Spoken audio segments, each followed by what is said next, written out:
on Friday we got our amicus briefs from the opposition, and have you looked at them? I've looked at a few of them. Tell us what they said. Well, one of them that's most notable, I think, is that 10 states signed amicus briefs saying that fine, California can have marriage equality, but we don't want this to be a national issue. And it really reminds me in a lot of ways of kind of how marriage equality was won when it came to interracial marriage, and that it took the U.S. Supreme Court decision in Loving v. Virginia in 1967 to strike down the remaining 13 states that still had laws on the books that did not allow interracial couples to get married. And so it's sort of an interesting moment to think that, in the United States of America, when you get married, you're married wherever you go to these different locations, and the notion that somehow that civil marriage should not be a civil right, and that equal protection clause can have an exception written into it. It's surprising. And you hope that someday when we look back on that it'll be an embarrassing moment in history. So we've got that going on. We've got the 7th annual Marriage Equality Coast to Coast Bridgewalk. So at the same time as we're walking across the Golden Gate Bridge, we also had people marching across the Brooklyn Bridge, 2 pivotal states that always have been at the forefront of civil rights, both who are still moving forward legislatively and in the courts to secure marriage equality. So we had our little shout out back and forth. That's always lots of fun. And, it's just really an opportunity for us to raise visibility and awareness on this ongoing issue as we prepare for the oral arguments that will happen here in our backyard of San Francisco at 7th and Mission this time at the 9th Circuit Court of Appeal, which will happen the week of December 6th. So we're getting ready for that.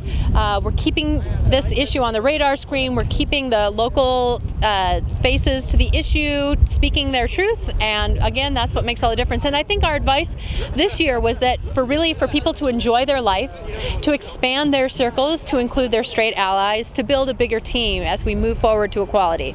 We may still have to go to the ballot in 2012. We don't know that. We don't know whether or not that will be necessary, if the courts will help us or not.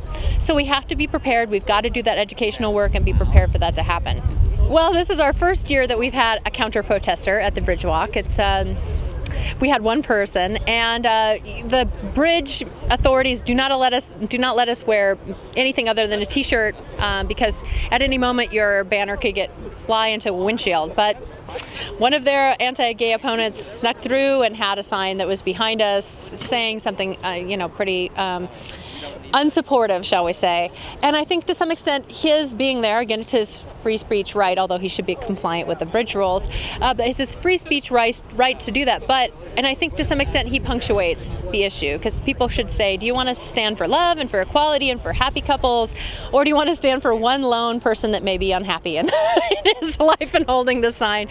It's kind of like the Grinch stealing marriage, Even though gay couples can't get married in California, there's still love, there's still people falling in love, there's still people having children and getting married, and just wanting to have those protections that everybody else has. It's a reminder of that. And there's always one in every crowd. So, at San Francisco, we let everybody have their point of view, and including him. Right, there's going to be there's 2 questions that the Court of Appeal will be addressing. One is a more narrow question. As we know, Governor Schwarzenegger has not appealed this decision, nor has the Attorney General. So the state of California has actually said, we don't want to appeal the decision, we think it's correct.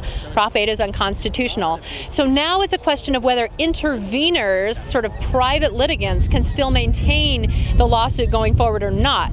So the appellate court may well rule just on the narrow issue of the state is not appealing, they're the ones who are the parties, it's over. And I think it's very likely that the U.S. Supreme Court would allow that to stand. There's precedent of that exact issue going forward. It happened in Arizona. So it's likely that's one very likely scenario. There's so many, as always, as we know. There's also the scenario whereby they will rule on the broader issues of whether people have a fundamental right to marry and whether writing equal protection exceptions into the equal protection clause is constitutional or not under under our U.S. Constitution. So they may rule on that. And then also, John was telling me, John's another attorney. I think a lot of attorneys are having these conversations at the water coolers about what all could happen. It could be that if they lose on standing, the other side may be looking to have a constitutional amendment again in 2012 or 2014, because if they can actually fix the standing issue by inserting some language in the next ballot measure. So we don't know who's going to be moving forward with the ballot measure. We don't know whether this is going to go forward in the courts. And the bottom line is we're hoping that this is, again, a watershed moment in the long struggle for American civil rights, and that this is an opportunity for all of us to, again, be on the front seat of this issue by coming down and watching the oral arguments, being a witness to history, 7th and Mission, the week of December 6th. You know, as we say in the world, you know, gays don't destroy, we renovate. And we are going to continue to breathe life into the institution of marriage to keep it relevant, to keep it about love.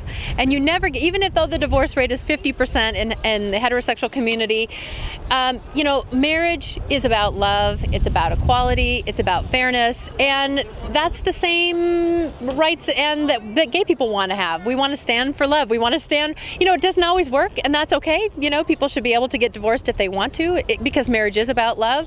But, you know, why would we want to create a separate institution? What we want is equality, our fair shot at it.